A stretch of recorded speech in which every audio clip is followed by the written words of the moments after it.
ওই সূরা কাহফের তেলাওয়াত, সূরা কাহফ তেলাওয়াত করতেছে, বেঞ্চে বসা, দূর থেকে লোকজনে দেখতেছে তার সামনে একটা সাপ, জাতি সাপ। ওই সাপ ফনা তুইলা সেও ঝোলে কোরআন পড়ে, ওই সাপটাও এই ফনা একটু ঝুলতেছে, সাপ ঝুলতেছে। সবাই ভয় পেয়েছে, কি জান কি হয়ে যায়। দূর থেকে আওয়াজ দিছে, এ ভাই সাবধান, কিন্তু তার কানে কোনো আওয়াজ যায় না। কেন? সে কোরআন শরীফের মধ্যে ডুবে রয়েছে, কোনো আওয়াজ যায় না। সূরা তেলাওয়াত শেষ হয়েছে, সে উইটা হাঁটা দিছে, সাপ মাথা নিচে করে সেও তার পথে হাঁটাচ্ছে, তেলাওয়াত শুনতেছে। তেলাওয়াত যখন কেউ শুরু করার সাথে সাথে কিছু ফেরেশতা থাকে, উড়তে থাকে, তালাশ করতে থাকে যে কোরআন শরীফ কে পড়ে। যে কোরআন পড়া শুরু করে দেয়, সহিহ হাদিস, ফেরেশতারা একজন আরেকজনকে বলে, হালুম্মু ইলা হাজাতিকুম, তোমরা যা তালাশ করতেছিলা, ওই যে বুড়াই পড়তেছে, ওই যে যুবক পড়তেছে, ওই যে বুড়ি পড়তেছে, ওই যে শিশু পড়তেছে, ওই যে অমক পড়তেছে, তমক পড়তেছে, ডাক দিয়া নামাইয়া চতুর্দিকে ঘিরে দাঁড়াইয়া যাও। মনোযোগ দিয়ে শোনে, ফেরেশতারা শোনে। ইন্নাল্লাযীনা ইয়াতলুনা কিতাবাল্লাহ, আল্লাহর কালামে তেলাওয়াত শিখছি, 1 নম্বর কাম। 2 নম্বর কাম, ওয়া আকামুস সালাহ। আব্বু নামাজ কেমনে পড়তে হয় জানতাম না, সুন্দর করে নামাজ পড়া জানতাম না, নামাজটা সুন্দর করে পড়া শিখে আইছি, নামাজটা সুন্দর করে পড়া শিখে আইছি। وَأَنفَقُوا مِمَّا رَزَقْنَاهُمْ سِرًّا وَعَلَانِيَةً। আপনি যে টাকা দিছিলেন 20,000 দিনার, আমি খালি খাইনি রে আব্বা, গরিব মিসকিনদের দিছি, বিধবারে দিছি, অসহায়কে দিছি, আলেম ওলামাদেরকে দিছি। আল্লাহর রাস্তায় খরচ কেমনে করতে হয়, প্রকাশ্যেও খরচ করছি, গোপনেও খরচ করছি। এই তো ইনকাম শিখছি। বাপে মনে মনে কয়, আমিও তো মনে মনে চাইতেছিলাম, আমি মনে মনে চাইতেছিলাম এমন ব্যবসায় তুই কর। আল্লাহ তোরে টাইনে নিছে, সিন্দুক খুইলে আরো 20,000 দিনার দিছে, সিন্দুক খুলে আরো 20,000 দিনার দিছে। ওই 20,000 দিনার নিয়ে বের হয়ে চলে যায়, কয়েক বছর পরে ফিরে আসে। এবার জানা যায় কোন কাপড় চোপড়ের ব্যবসা না, মক্কা শরীফ, মদিনা শরীফ, কুফা, বসরা, বুখারা, সামারকান্দ, তাশখান্দ, খুরাসান ইত্যাদি ইত্যাদি অঞ্চলে ঘুইরা ঘুইরা সুফিয়ানে সাউরি, ইমামে আযম আবু হানিফা সহ বড় বড় আলেমদের থেকে, মুহাদ্দিসদের থেকে ইলমে কোরআন, ইলমে তাফসীর, ইলমে হাদিস, ইলমে ফিকহ, ইলমে উসুলে ফিকহ, এই সমস্ত ইলমের নূর সিনায় ভইরা আইছে। উস্তাদের সংখ্যা 4,000-এর অধিক। তোরা বলেন না আল্লাহু আকবার। 4,000-এর অধিক উস্তাদ, এদের থেকে ইলমে নববীর নূর সিনায় নিয়ে আসছে। ওনার নাম আব্দুল্লাহ ইবনে মুবারক। উনি ইমামে আযম আবু হানিফার 39 নম্বর ছাত্র। ওনার যে ফকি বোর্ড ছিল, এই বোর্ডের 39 নম্বর ছাত্রকে আব্দুল্লাহ ইবনে মুবারক। ইন্তেকালের পরে একদিন স্বপ্নে দেখে যে বড় সুন্দর বালাখানা, হুজুর কেমন আছেন? আল্লাহ ভালো রাখছে। কোথায় আছেন? জান্নাতুল ফিরদাউসে আছে। আপনার হুজুর কোথায়? ইমাম আবু হানিফা কোথায়? ওনার দিকে তাকাইলে আমার মাথার টুপি পড়ে যায়, উনি এত উপরে আছে। আমার এই গল্প শোনানোর উদ্দেশ্য আর কিচ্ছু না, শুধু একটা জিনিসই, যে ভিতরে যদি গুণ কারো ভালো থাকে, মালিকের নজর তার উপরে পড়ে। কোথার থেকে মালিক তারে কোথায় নিয়ে যায়, এই জন্য গুণ অর্জন করতে হয়। মেরে মুহতারাম ভাইও, আল্লাহ পাক রব্বুল আলামিন কে কতটুকু লম্বা তা দেখেন না, কার ডিগ্রি কত তাও দেখেন না।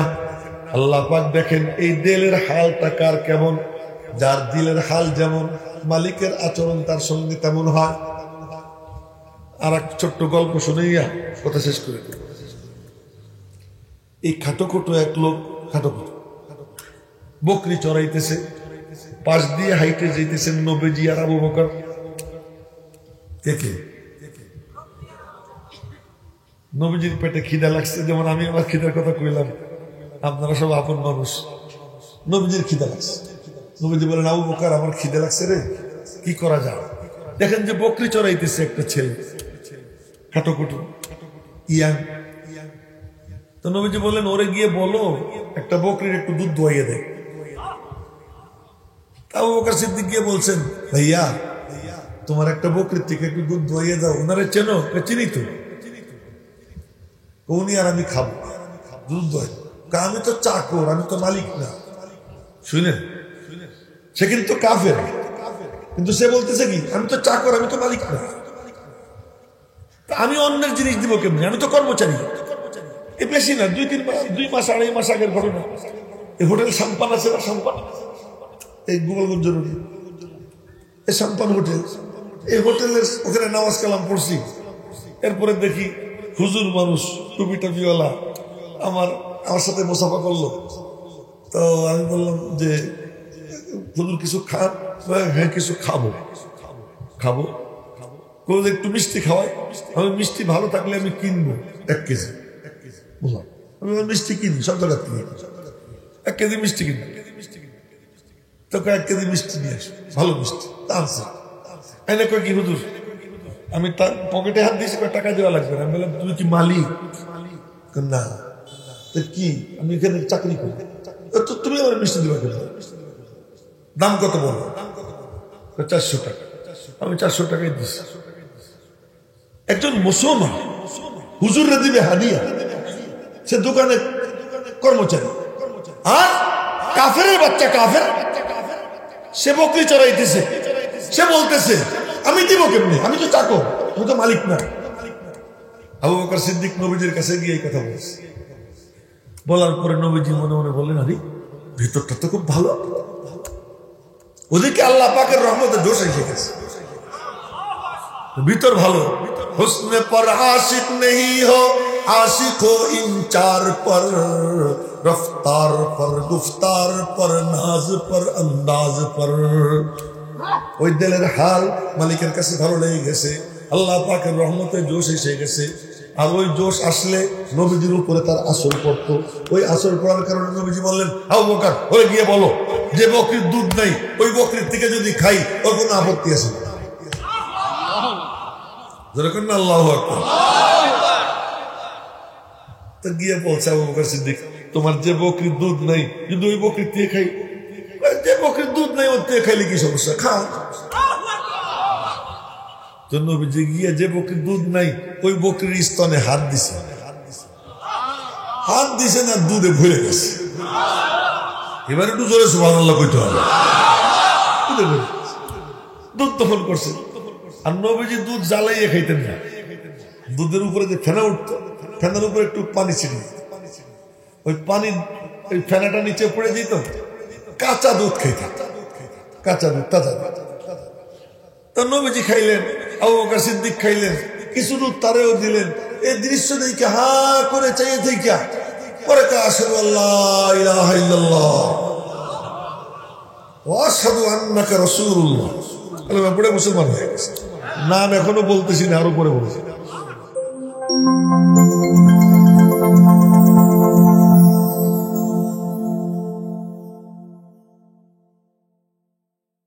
না, কিন্তু সব সাহাবী, সব তাবেঈ হাফেজে কোরআন ছিল। কি ছিল? কোরআন নিয়ে তাদের আগ্রহ ছিল, মনোযোগ ছিল। আজ আমরা শুনি পাইছি যে মৌলবী তো সহজ, মাংনাই তো পাই, শুক্রবারে মসজিদে গেলেই তো পাই, হেফজখানায় গেলেই তো হাফেজ পাই। কিন্তু আমার নিজের যে আগ্রহ দরকার, ওই আগ্রহ নাই। আমি আপনাদেরকে জন্য বুঝাইতেছি, মনোযোগ দিয়ে শুনুন।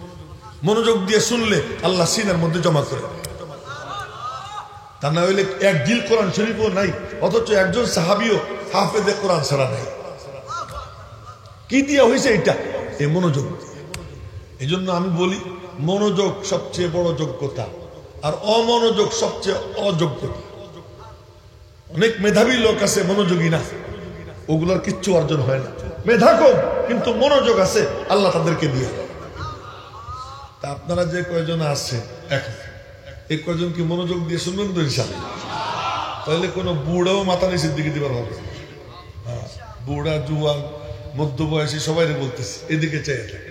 আমি আপনাদের সামনে আজকে যুবকদের মাহফিল, যেহেতু তরুণ সংঘ, আমি একটা আয়াত তিলাওয়াত করছি।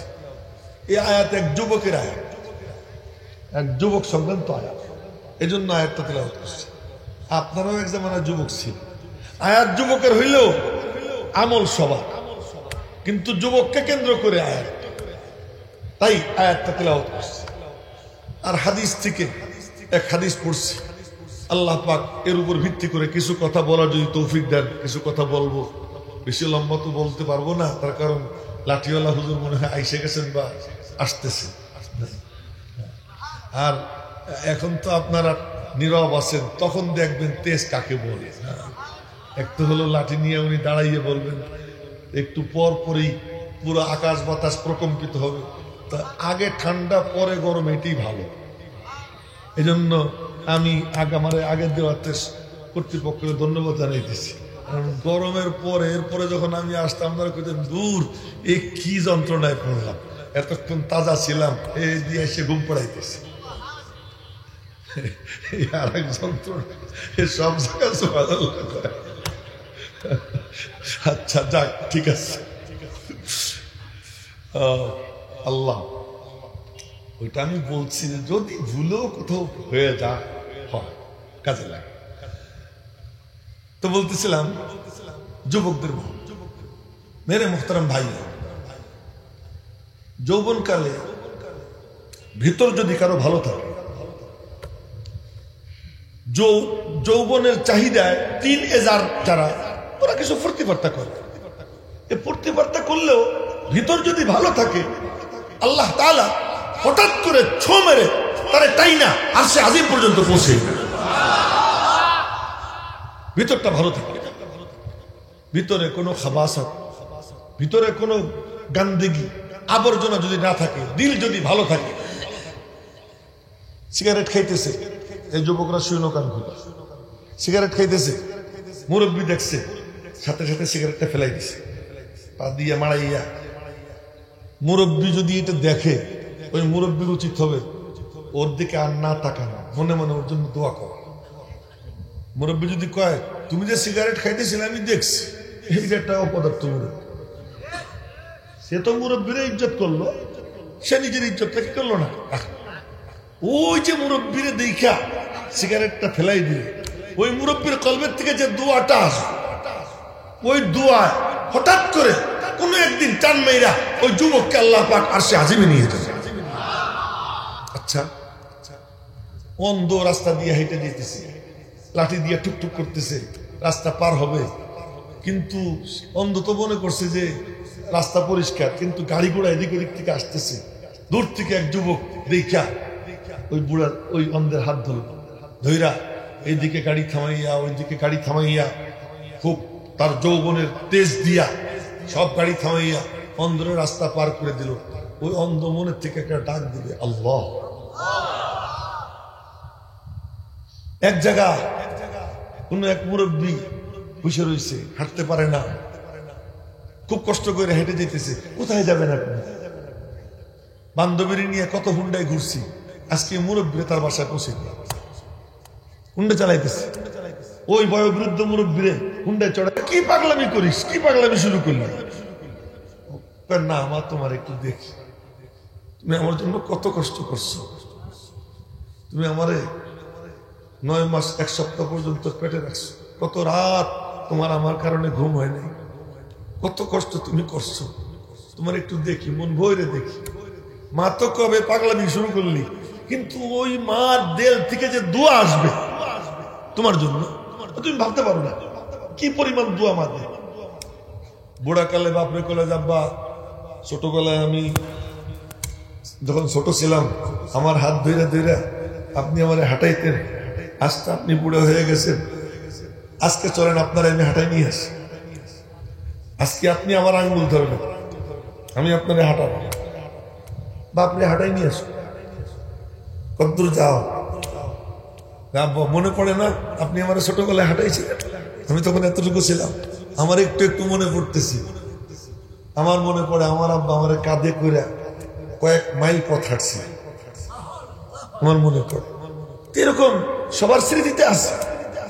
এই করে ওই বাপরে তো ঘুরা একদিন বাপরে মারে কয়, আব্বু আম্মু কি চলো আজকে একটু মার্কেটে যাই, আজকে তোমাদের কোনো কথা চলবে না, আমি যা বলবো তাই শুনবে।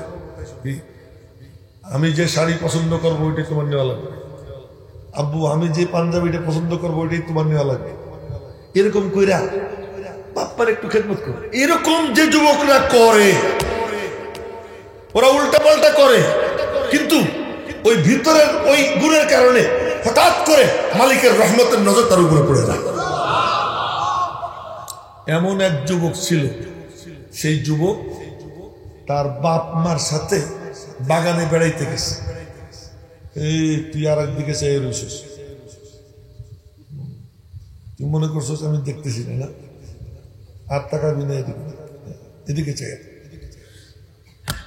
যুবক অ্যারাবিয়ান যুবক, আরবি যুবক, তার বাপ মার সাথে বাগানে গেছে।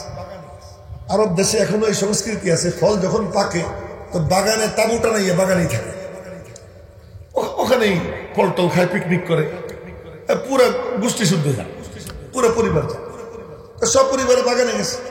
ওই যুবক হারমোনিয়াম বাজায়, তো যুবকরা একটু নাচানাচি করা, ফুর্তি করা, যৌবনকালের চাহিদা, একটু ফুর্তি করবে, সে ওরকম ফুর্তি করত। বাপ খুব ধনী ছিল, বর্তমান যুগ হিসেবে শত শত কোটি টাকার মালিক ছিল সেই তার বাপ।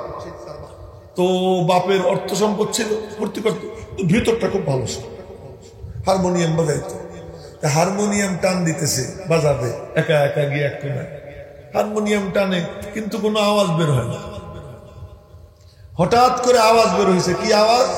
আলাম ইয়ানি লিল্লাযীনা আমানু আন তাখশা কুলুবুহুম লিযিকরিল্লাহ। আমি আসতে বলছি, আপনারা কেন আসতে বলেন? আল্লাহু আকবার, জোরে বলেন আল্লাহ। আলাম ইয়ানি লিল্লাযীনা আমানু আন তাখশা কুলুবুহুম লিযিকরিল্লাহ। এই আয়াতের ভাব অর্থ হলো এই যুবক, তোর কি সময় হয়নি জাহান্নামের পথ ছেড়ে জান্নাতের পথে উঠবি?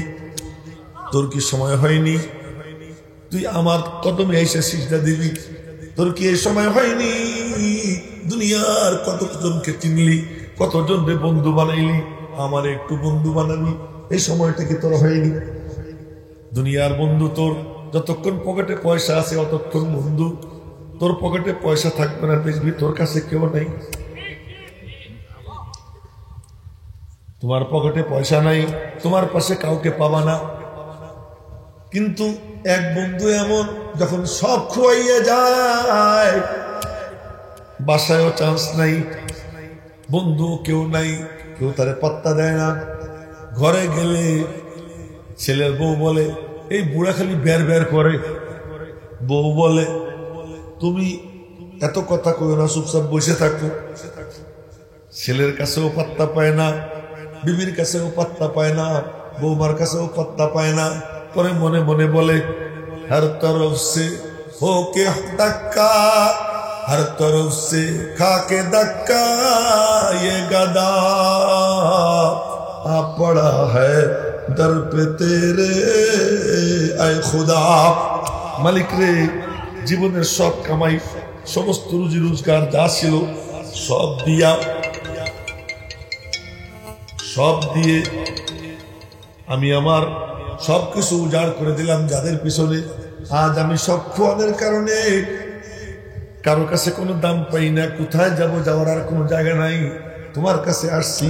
রব্বুল আলামিন বলেন এসে দেখ আমার কাছে, সবাই তোরে ফেলবে, আমি আল্লাহ তোরে ফেলবো না। এসে দেখ আমার কাছে।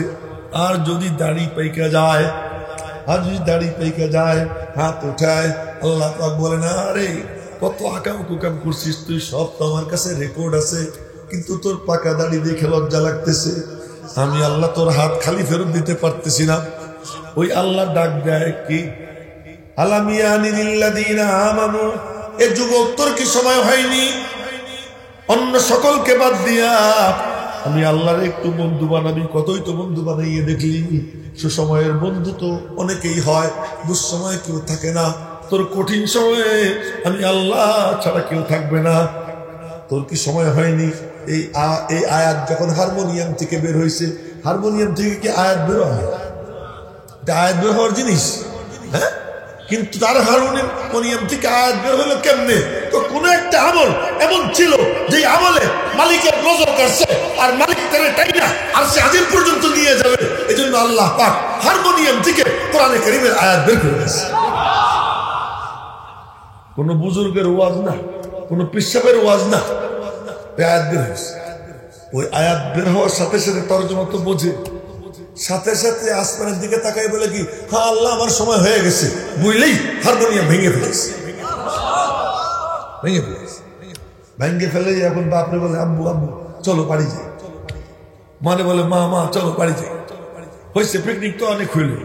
বাপে বুঝছে পোলা যখন হারমোনিয়াম ভেঙে বাড়ি যেতে কইতেছে কিছু একটা ঘটছে।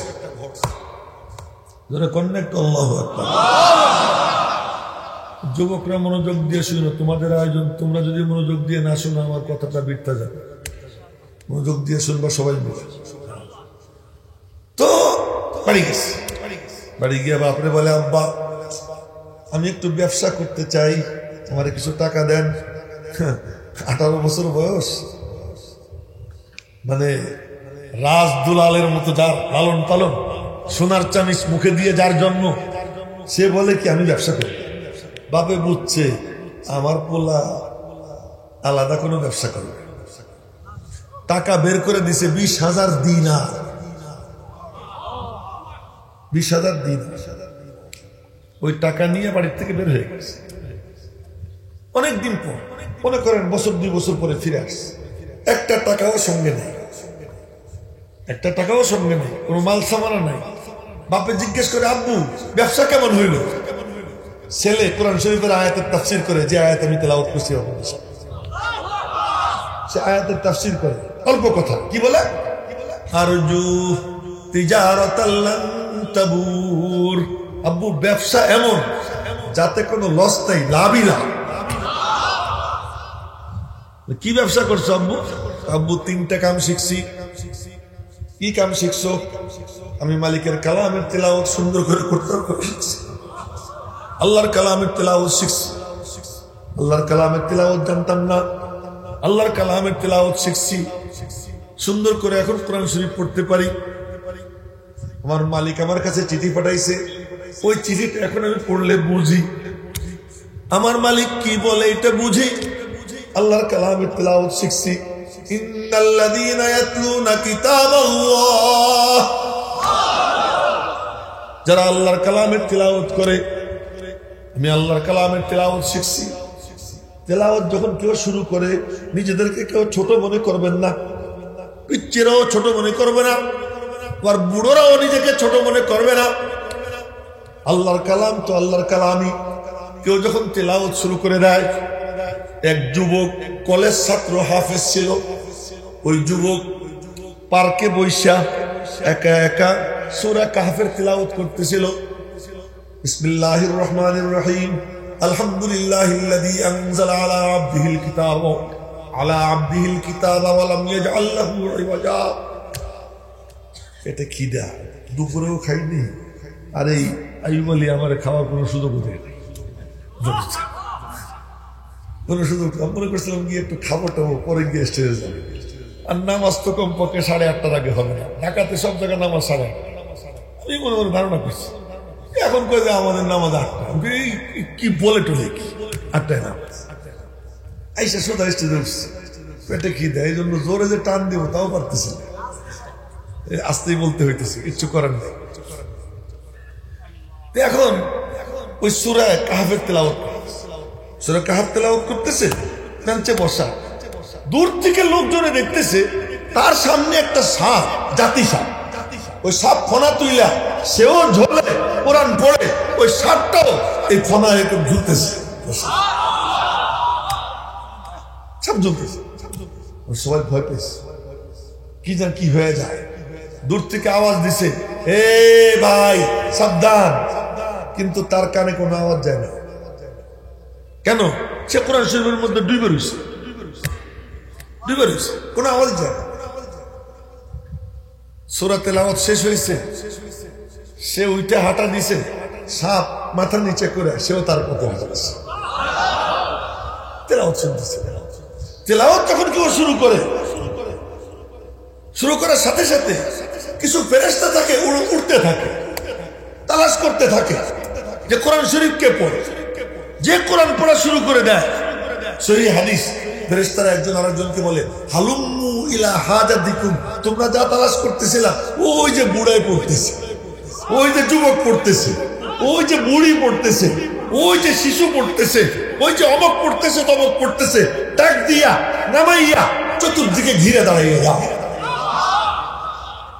মনোযোগ দিয়ে শোনে, ফেরেশতারা শোনে।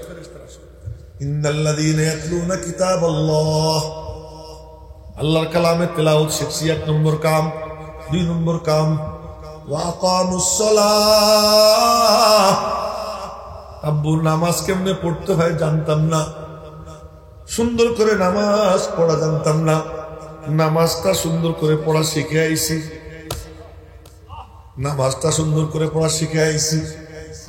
ওয়া আনফাকু মিম্মা রাযাকনাহুম সিররাও ওয়া আলানিয়া, আপনি যে টাকা দিছিলেন 20,000 দিনার, এ আমি খালি খাইনি রে আব্বা, গরিব মিসকিনরে দিছি, বিধবারে দিছি, অসহায়কে দিছি, আলেম ওলামাদেরকে দিছি।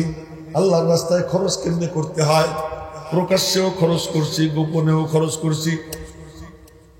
এই তো ইনকাম শিখছি। বাপে মনে মনে কয়, আমিও তো মনে মনে চাইতেছিলাম, আমি মনে মনে চাইতেছিলাম এমন ব্যবসায় তুই কর। আল্লাহ তোরে টাইনে দিছে, সিন্দুক খুইলে আরো 20,000 দিনার দিছে, সিন্দুক খুলে আরো 20,000 দিনার দিছে। ওই 20,000 দিনার নিয়ে বের হয়ে চলে যায়, কয়েক বছর পরে ফিরে আসে। এবার জানা যায় কোন কাপড় চোপড়ের ব্যবসা না, মক্কা শরীফ, মদিনা শরীফ, কুফা, বসরা, বুখারা, সামারকান্দ, তাসখান, খুরাসান ইত্যাদি ইত্যাদি অঞ্চলে ঘুরা ঘুরা সুফিয়ানে সৌরি, ইমামে আযম আবু হানিফা সহ বড় বড় আলেমদের থেকে, মুহাদ্দিসদের থেকে ইলমে কোরআন, ইলমে তাফসীর, ইলমে হাদিস, ইলমে ফিকহ, ইলমে উসুলে ফিকহ, এই সমস্ত ইলমের নূর সিনায় ভইরা আইছে। উস্তাদের সংখ্যা 4,000-এর অধিক। তোরা বলেন না আল্লাহু আকবার। 4,000-এর অধিক উস্তাদ এদের থেকে ইলমে নববীর নূর সিনায় নিয়ে আসছে। ওনার নাম আব্দুল্লাহ ইবনে মুবারক। উনি ইমামে আযম আবু হানিফার 39 নম্বর ছাত্র। ওনার যে ফকি বোর্ড ছিল, এই বোর্ডের 39 নম্বর ছাত্রকে আব্দুল্লাহ ইবনে মুবারক। ইন্তেকালের পরে একজন স্বপ্নে দেখে যে বড় সুন্দর বালাখানা, হুজুর কেমন আছেন? আল্লাহ ভালো রাখছে। কোথায় আছেন? জান্নাতুল ফিরদাউসে আছে। আপনার হুজুর কোথায়? ইমাম আবু হানিফা কোথায়? ওনার দিকে তাকাইলে আমার মাথার টুপি পড়ে যায়, উনি এত উপরে আছে। আমার এই গল্প শোনানোর উদ্দেশ্য আর কিচ্ছু না, শুধু একটা জিনিসই, যে ভিতরে যদি গুণ কারো ভালো থাকে, মালিকের নজর তার উপরে পড়ে, কোথার থেকে মালিক তারে কোথায় নিয়ে যায়। এই জন্য গুণ অর্জন করতে হয়। মেরে মুহতারাম ভাইও, আল্লাহ পাক রব্বুল আলামিন কে কতটুকু লম্বা তা দেখেন না, কার ডিগ্রি কত তাও দেখেন না। আল্লাহ পাক দেখেন এই দিলের হালটা কার কেমন। যার দিলের হাল যেমন, মালিকের আচরণ তার সঙ্গে তেমন হয়। আর এক ছোট্ট গল্প শুনাইয়া কথা শেষ করে দেব। এই খাটোখোটো এক লোক, খাটোখোটো বকরি চড়াইতেছে, পাশ দিয়ে হাইটে যাইতেছেন নবীজি আর আবু বকর। কে নবীজির পেটে খিদা লাগছে, যেমন আমি আমার খিদার কথা কইলাম, আপনারা সব আপন মানুষ। নবীজির খিদা লাগছে, নবীজি বলেন, আবু বকর আমার খিদা লাগছে রে, কি করা যায়? দেখেন যে বকরি চড়াইতেছে একটা ছেলে, খাটোখোটো ইয়াং। তো নবীজি বললেন, ওরে গিয়ে বলো একটা বকরির একটু দুধ দোয়াইয়ে দেয়। আবু বকর সিদ্দিক গিয়ে বলছেন, ভাইয়া তোমার একটা বকরির থেকে একটু দুধ দোয়াইয়ে দাও। ওনারে চেনো? চিনি তো। উনি আর আমি খাবো দুধ দোয়াই। আমি তো চাকর, আমি তো মালিক না।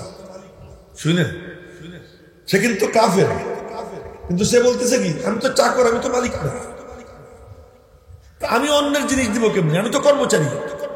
এ বেশি না, 2 মাস 2.5 মাস আগের ঘটনা।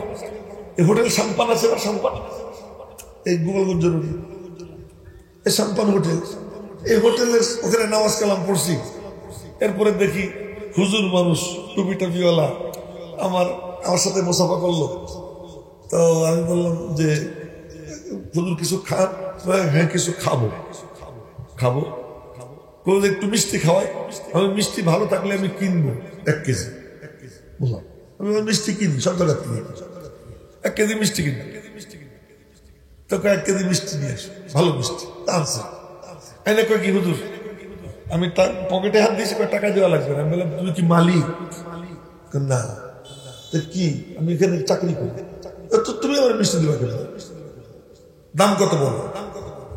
400 টাকা। আমি 400 টাকাই দিচ্ছি। একজন মুসলমান হুজুররে দিবে হাদিয়া, সে দোকানে কর্মচারী। আর কাফেরের বাচ্চা, কাফের, সে বকরি চড়াইতেছে, সে বলতেছে আমি দিব কেমনি, আমি তো চাকর, আমি তো মালিক না। আবু বকর সিদ্দিক নবীজির কাছে গিয়ে এই কথা বলছে। বলার পরে নবীজি মনে মনে বললেন আরে ভিতরটা তো খুব ভালো, ওদিকে আল্লাহ পাকের রহমতে দোষ এসে গেছে, ভিতর ভালো। হুসনে পর আশিক নেহি হো, आशिक हो इन 4 पर, रफ्तार पर, गुफ्तार पर, नाज पर, अंदाज पर। ওই দিলের হাল মালিকের কাছে ভালো লেগে গেছে, আল্লাহ পাকের রহমতে জোশ এসে গেছে। আর ওই জোশ আসলে নবীজির উপরে তার আসর পড়তো। ওই আসর পড়ার কারণে নবীজি বললেন আবু বকর ওরে গিয়ে বলো যে বকরির দুধ নাই, ওই বকরির থেকে যদি খাই ওর কোনো আপত্তি আছে না। যেরকম আল্লাহু আকবার। তো গিয়ে বলছে আবু বকর সিদ্দিক তোমার যে বকরির দুধ নাই, কিন্তু ওই বকরির থেকে খাই। যে বকরির দুধ নাই ওর থেকে খাইলে কি সমস্যা, খা। তো নবীজি গিয়ে যে বকরির দুধ নাই ওই বকরির স্তনে হাত দিছে না, দুধে ভরে গেছে। এবার একটু জোরে সুবহানাল্লাহ কইতে হবে। দুধ দখল করছে। আর নবীজি দুধ জ্বালাইয়ে খাইতেন না, দুধের উপরে যে ফেনা উঠতো, ফেনার উপরে একটু পানি ছিল, ওই পানি ওই ফেনাটা নিচে পড়ে যেত, কাঁচা দুধ খাইতেন, কাঁচা দুধ, তাজা দুধ। তো নবীজি খাইলেন, আবু বকর সিদ্দিক খাইলেন, কিছু দুধ তারেও দিলেন। এই দৃশ্য দেখে হা করে চাইয়ে থেকে পরে আশহাদু আল্লাহ ইলাহা ইল্লাল্লাহ ওয়া আশহাদু আন্নাকা রাসূলুল্লাহ, পড়ে মুসলমান হয়ে গেছে। নাম এখনো বলতেছি না, আরো পরে বলছি। ওইখানেও নাম রয়ে গেছে, এখনো পেয়ে গেছে। এখন আমার মনে পড়ছে, ওখানেও নাম বলা হয়।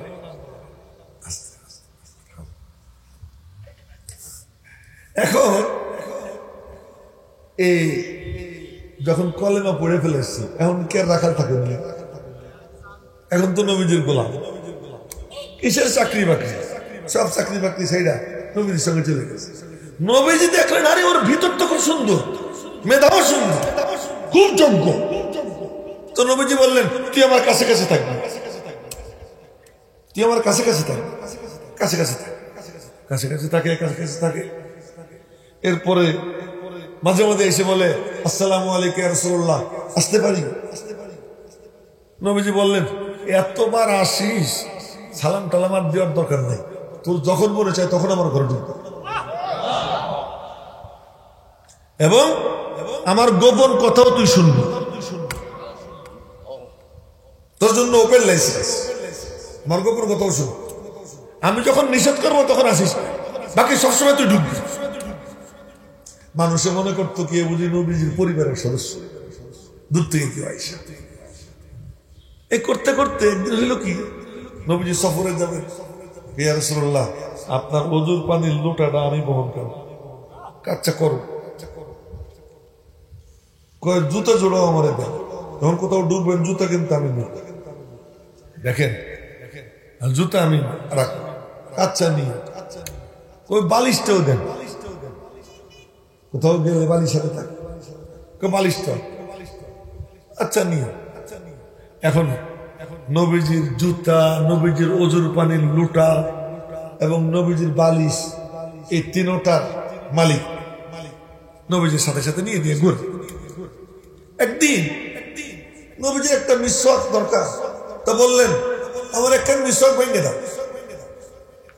তো উঠছে, গাছে উঠছে, এমনি তো হেংলা পাতলা, রান হলো মনে করেন আমার এই জায়গার মতো মোটা রান, তাহলে এই যে এই জায়গা কেমন, আর মোটা মানুষ উপরে উঠলে চিকুন দেখা যায়, আর এই লোকটা যখন উপরে উঠছে তখন কেমন দেখা যায়?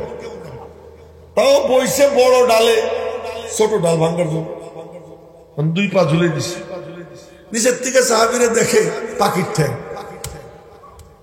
2 ঠ্যাং যে ঝুলতেছে পাখি, দেখে হাসে দিছে। নবীজি বলেন তোমরা হাসলা কেন? আমরা ওই লোকে তুমি এমনি, কিন্তু তারা বললেন ইয়া রাসূলুল্লাহ ওই যে ওই ঠ্যাং দেখে হাস। জানো ওর এক এক ঠ্যাঙ্গের ওজন কত? ওর এক এক পায়ের ওজন কত জানো? উহুদ পাহাড় এক পাল্লায় রাখবা, আর ওর এক পা এক পাল্লায় রাখবা, ওর এক পায়ের ওজন বেশি হবে। উহুদ পাহাড় 8.5 মাইল লম্বা, আর চওড়া কতটুকু, উঁচু কতখানি, মনে হয় 10 টন ওজন হবে না? 8.5 মাইল লম্বা, কত কোটি টন হবে আল্লাহ জানে। এই উহুদ পাহাড়, উহুদ পাহাড় এক পাল্লায় রাখবা, ওর পা এক পাল্লায় রাখবা, ওর এক পায়ের ওজন উহুদ পাহাড় থেকে বেশি হবে। তার নাম আব্দুল্লাহ ইবনে মাসউদ। তার নাম কি? আব্দুল্লাহ ইবনে মাসউদ। ওই যে ভিতরের ওই গুণটুকু কি আমার ভাই কাফের, কিন্তু আমি কাফের, তাতে কি হচ্ছে? অন্যের মা, আমি চাকর, আমি চাকরি করি। এতটুকু গুণে তারে কোথায় নিয়ে গেছে? ওনার সাথে আমাদের আত্মীয়তা আছে। শুনেন কি বলতেছি, ওই সাহাবীর সাথে আমাদের কি আছে? আত্মীয়তা। কি আত্মীয়তা? ইমাম আবু হানিফার উস্তাদ, আমরা সবাই হানাফি মাযহাবে, ইমাম আবু হানিফার উস্তাদ হাম্মাদ, হাম্মাদের উস্তাদ ইব্রাহিম নাখঈ, ইব্রাহিম নাখঈর উস্তাদ আলকামা, আলকামার উস্তাদ আব্দুল্লাহ ইবনে মাসউদ। আমাদের বড় আব্বা, আমাদের কি বড় আব্বা। এই পরদাদা যদি হয় তাহলে কি বড় আব্বা কয় না? এই বড় আব্বা, বড় আব্বা। কথা মেলা দূর চলে গেছে। বলতেছিলাম রূপ যদি কেউ ভালো ধরে আল্লাহ তার ভিতরটাও ভালো বানিয়ে দেয়। ও যুবক যৌবনকালে স্বপ্নে দেখছে কেন? ও সে নবীজির পথ, নবীজির সুরাত সিরাত কি এটা সে অধ্যয়ন করত। শুধু নোবেল নাটকের মধ্যে ডুবে থাকতো না, ফেসবুকের মধ্যে ডুবে থাকতো না। ফল কি হয়েছে? স্বপ্নে নবীজিকে দেখছে, আর নবীজি যার হাতে দিছেন খুঁজতে খুঁজতে তারে পাইছে। আর সে যারে পাইছে তার নাম হলো মিয়াজি নূর মোহাম্মদ ঝঞ্ঝানবী, আর যে পাইছে তার নাম হলো ইমদাদুল্লাহ মুহাজিরে মক্কি। এই হাজী ইমদাদুল্লাহ মুহাজিরে মক্কি রহমতুল্লাহ আলাইহি যৌবনকালে এই স্বপ্ন দেখছে। আজকে সমস্ত পীরদের সিলসিলা গিয়ে মেশে কার সাথে? হাজী ইমদাদুল্লাহ মুহাজিরে মক্কি। এজন্য ওনার নামের ডেজিগনেশন সাইয়্যিদুত তায়েফা হাজী ইমদাদুল্লাহ মুহাজিরে মক্কি রহমতুল্লাহ। আমার বলার মাকসাদ যে যুবকরা, বাবারা, ভিতরটা ভালো রাখবে, ভালো গুণ অর্জন করে, মানুষের দোয়া কামাই করে। কেউ যেন তোমার আচরণে মনে কষ্ট না, তোমার বডি ল্যাঙ্গুয়েজে মনে যেন কষ্ট না, কোন মুরব্বী যেন মনে মনে না বলে এই যুবকটা বেয়াদব। তোমার পিতামাতা মন খুলে যেন তোমার জন্য দোয়া করে। পিতামাতার দোয়া আর আরশে আজিম এর মাঝখানে কোনো পর্দা থাকে না, দোয়া ডাইরেক্ট আরশে আজিমে চলে যায়। পিতামাতার দোয়া।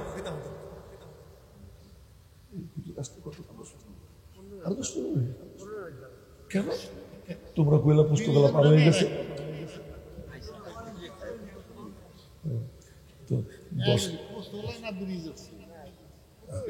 আস্তে আস্তে আস্তে দেখেন আমি মনে করতেছিলাম যে আমি সময় বেশি নিয়ে ফেলতেছি না, শুরু করবো কেউ উঠবেন না কেউ, কিন্তু আল্লাহ মাফ করো। দেখেন পিতামাতা, যুবকরা শুনুন, পিতামাতা এত দামি সম্পদ। আজকে যদি আমার আব্বা বাইচে থাকতো না, আমি কি করতাম জানেন? আমার মন দেখাইতে পারতেছি। আর যদি আমার আব্বা বাইচে থাকতো, আমি তারে রাজকীয় গাড়িতে ঘুরে নিয়ে বেড়াতাম। আমি আব্বার জন্য বিল্ডিং করতাম। আমি কিন্তু কোনো বিল্ডিং ঠিক করিনি, আব্বার জন্য করতাম। মা তো মারা গেছে আমার বয়স যখন 12 তখন, মারে চিনি নেই ঠিক 12 বছর যখন বয়স তখন মা মারা গেছে, জানাজাও পাইনি। এমন মার মা বলে গেছেন যে ওদের পরীক্ষা সামনে, লালবাগ মাদ্রাসায় মিজান পড়তে, ওর পরীক্ষা সামনে ওদের পরীক্ষা নষ্ট করবেন না, আব্বারে বলে গেছে। ওরা আইসে আমার কবর জিয়ারত করবে। বাড়ির থেকে আসতে সময় মাথায় হাত দিয়ে কি যাও বাবা, তোমাদের সঙ্গে পরকালে দেখা হবে, জান্নাতে দেখা হবে, এটা তো করে দিচ্ছে। আল্লাহ জানে কি মনে করে বলছিল, ওই যে বলছে কবুল হয়ে গেছে, কবুল হয়ে গেছে। তো আসছে, মারে তো জানাজাই পাইনি। বাড়ি গিয়ে দেখি মা কবরের সময়, কবরের সময় মারে চিনতেই পারিনি। আব্বারে তো চিনছি, আব্বার জানাজাও পাইছি, আব্বারে কবরে শোয়াইছি, এতটুকু পাইছি। একবারে মাত্র 3000 টাকা দিবার পড়ছিলাম আব্বার হাতে। আমার জিন্দগির সবচেয়ে বড় উপার্জন 3000 টাকা দিছি আব্বার হাতে। আজ আমার পকেটে কত টাকা আছে, কত টাকা আছে, কত পয়সা আছে। পাবনা এক মাহফিলে গেলাম, 50,000 টাকা হাতিয়ে দিল, 4খান লুঙ্গি দিল, কয়েক কেজি মিষ্টি দিল, আরো যেন কি কি দিয়ে গাড়ি ভরে দিল, কত কিছু দেয়। সেদিন একজন আমাকে একসাথে 5 লাখ টাকা হাতিয়ে দিল। টাকা পয়সা আল্লাহ দেয়, কিন্তু এখন কি করবো? এখন দোয়া করা ছাড়া কিচ্ছু করতে পারি, দোয়া করা ছাড়া কিচ্ছু করতে পারি। আমি যদি চাই মারে একখান শাড়ি কিনে দিতে পারবো, আব্বার একটা পাঞ্জাবি বানাই দিতে পারবো? কত পাঞ্জাবি আমার পাঞ্জাবি ক্যালকুলেটর দিয়ে হিসেব করতে হবে, কতটা পাঞ্জাবি আমার, কতটা লুঙ্গি আমার।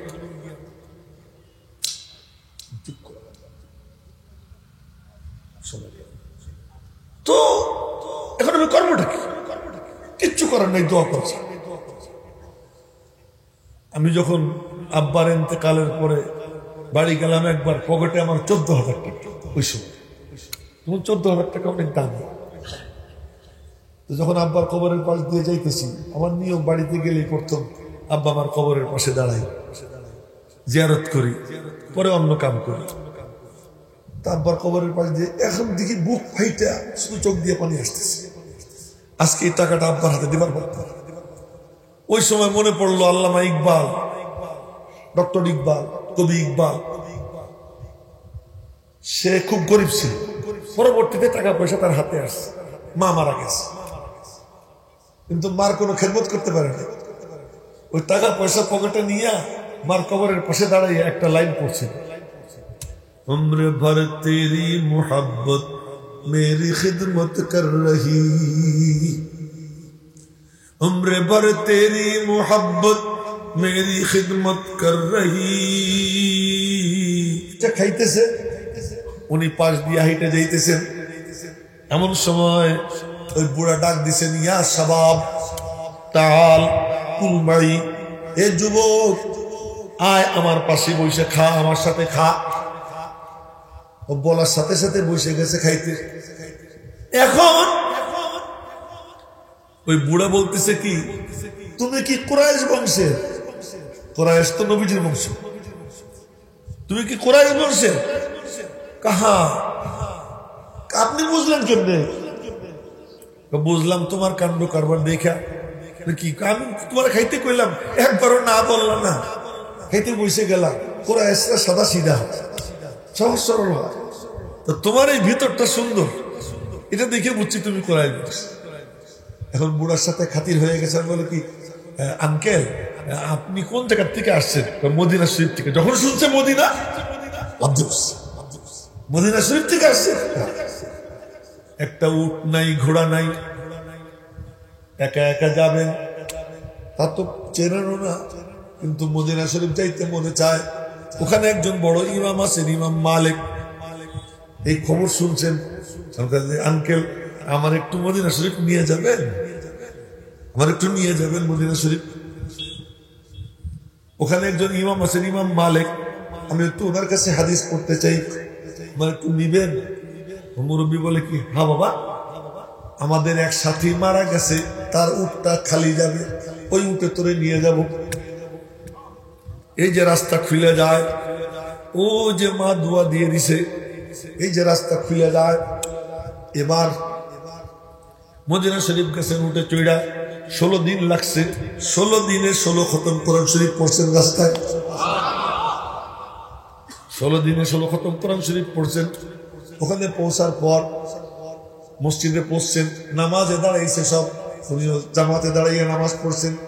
নামাজের শেষে দেখে উঁচু লম্বা নুরানি চেহারার পাগড়ি বান্দা, চোখে সুরমা, অপরূপ সুন্দর এক নুরানি চেহারার বুজুর্গ, উনি আসছেন। আর সব ছাত্ররা তারে ঘিরে ধরছে। উনি তখন হাদিস লেখাইতেছেন, মুহাম্মদ ইবনে ইদ্রিস, উনি অফিসে পড়ছেন। সবাই কাগজ কলম নিয়ে লেখে, ওনার কাছে কলমও নাই, কাগজও নাই। একটা খড়ি টড়ি পাইছেন, ওই খড়ি টড়ি নিয়ে হাতের পাতায়, হাতের তালুতে লিখতেছেন, হাতের তালুতে এমন এমন করতেছেন। 100 হাদিস উনি লেখাইছেন। ক্লাস শেষ কইরা নামাজের টাইম হয়েছে, সবাইকে ছুটি দিছেন, যাও নামাজের প্রস্তুতি নাও, নামাজ পড়ো। উনার ওযু ছিল, উনি বসে রয়েছেন। ইমাম মালিক ডাক দিছেন, এ যুবক এদিকে আসো। যুবক কাছে গেছে, যাওয়ার পরে বলে, তখন বয়স ওনার 22 বছর। বয়স কত? এদিকে আসো। কাছে গেছে, কাছে যাওয়ার পরে, কি লিখতেছিলা? হাতে লিখতেছিলাম। লেখা দেখাও। হাত দেখাইছে, হাত খালি, ফাঁকা, কোনো অক্ষর টক্কর কিচ্ছু নাই। এটা তো ঠিক নবীজির হাদিস, এর সাথে তো গুস্তাখি করা ঠিক না। হযরত সবার কাছে কাগজ কলম আছে, আমার কাছে কাগজ কলম নাই। সবাই লিখতেছে, আমি ওদের সঙ্গে তাল মিলেছি। এখানে এইটাও তো ঠিক হয় নাই। আসলে এখানে আমি ঘুরেছি, কিন্তু আসলে আমি আমার কলমে লিখছি। ঘুরাইতেছিলাম এখানে, কিন্তু আসলে লিখতেছিলাম দিলে। বলে তাই যদি হয়ে থাকে তাহলে অর্ধেক শুনে দাও। 100 হাদিস লেখাইছিলেন, উনি দাঁড়াইয়া পুরো 100 হাদিস শুনে দিয়েছেন। পুরো 100 হাদিস শুনে দিয়েছেন। আল্লাহ তাআলা এত উপরে উঠেছেন। ইমাম আবু হানিফার পরে সবচেয়ে বড় ইমাম, তার অনুসারীর সংখ্যা সবচেয়ে বেশি। মুহাম্মদ ইবনে ইদ্রিস আশ-শাফি, ওই যে মার দোয়া। তাই বললাম, যুবক ওই গুণ অর্জন করো, যে গুণ অর্জন করলে মুরব্বীদের দোয়া পাওয়া যায়, আলেম ওলামার দোয়া পাওয়া যায়, মা বাবার দোয়া পাওয়া যায়। এমন গুণ অর্জন করো। এই গুণ যে অর্জন করে, কোনো না কোনো সময় আল্লাহ তাআলা হঠাৎ করে ছবইরা টাইনা আরশে আজিম পর্যন্ত তাকে নিয়ে যায়। এবং এর ভুরি ভুরি দৃষ্টান্ত। আমি আয়াত তেলাওয়াত করছিলাম, 3 কারণ, এটা যেন সবাই ভালো করেছে। এক কারণ কি, ইন্নাল্লাযীনা ইয়াতলুনা কিতাবাল্লাহ, যারা আল্লাহর কিতাবের তিলাওয়াত করে, বিশুদ্ধ তিলাওয়াত, আল্লাহর কালামকে সহি শুদ্ধ করে পড়া ফরজ। নামাজে কিরাত ফরজ, তো কিরাত যদি ফরজ হয়, সহি শুদ্ধ করে পড়াটাও ফরজ। এটা কোনো গুরুত্ব দেয় না। স্কুল কলেজের জন্য হাজার হাজার টাকা ব্যয় করতেছে এক একটা সাবজেক্ট পড়ানোর জন্য। আর ওই ছেলেটা এমএ পাস করে, বিএ পাস করে, কতটুকু কালাম তারা থেকে নাচ পর্যন্ত মুখস্থ আছে, তাও পড়তে গেলে 9 মান্থ শুদ্ধ করে পড়তে পারে। সব দিকে ঠিক, কোরআন শরীফ পড়তে গেলে মুখ বেঁকা হয়ে যায়, ঠোঁট বেঁকা হয়ে যায়, তো তোমাদের ধ্বংস আসবে না, কার ধ্বংস আসবে? আল্লাহর কালামকে যখন গুরুত্বহীন করে দিছি, আজ ধ্বংস আর বিপদ আপদ আমাদের উপরে এসে পড়তেছে। মেরে মোহতারাম ভাইও, তাই আসুন আমরা সবাই আল্লাহর কালামকে বুকে নিই, আল্লাহর কালামের আজমত দিলের মধ্যে বসাই, নিজে শিখব, অন্যকে শিখাবো, সন্তানদেরকে কোরআনে কারীমের বিশুদ্ধ শিক্ষা তালিম গুরুত্ব সহকারে দিব। যুবকদেরকে বলবো সব কিছুর সাথে আল্লাহর কালামের তেলাওয়াত তোমরাও চালু রাখবা। আল্লাহ পাক রব্বুল আলামিন আমাদের সকলকে এই বিক্ষিপ্ত কিছু কথা যা আল্লাহ পাক মাথায় ঢেলে দিয়েছেন, সত্যি মাথায় কিচ্ছু ছিল না, কি বলবো না বলবো, এখানে বসার পর